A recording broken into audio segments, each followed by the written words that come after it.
mbokki waa Sénégal mbokki waa àdduna yéen a ko gisandoo yéen a ko doon xaar ñëw na muy lan xanaa waa groupe jàmm ba tey production ñoo leen indil ñeenti xale yi muy Fallou Sall ak Khadim Lam ak Kiné Diagne ak Khadija Ndiaye muy des jeunes talents chanteurs de la banlieue muy xale yoo xam si macha allah dañoo mën a woy muy xale yoo xam si macha allah dañoo am talent waa groupe jàmm ba tey production nag ñëw defal xale yi ay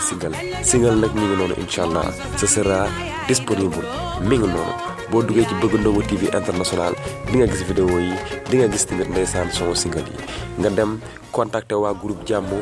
ba tey production ñu inbox la affaire yi nga jokkoo ak ñoom ñu gën la indil si ay leeral ndeysaan mbir yaa ngi noonu di wax tamit lépp na jëm ca kaw ca kanam ak groupe jàmm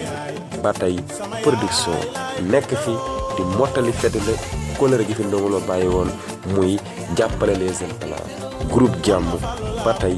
production ñi ngi noonu macha allah son yi génn na muy ay single yu bees ñu ànd ci xale yooyu nga xam ne tamit ay xale yu mën a woy lañ muy Khadija Ndiaye Kiné Diagne Fallou Sall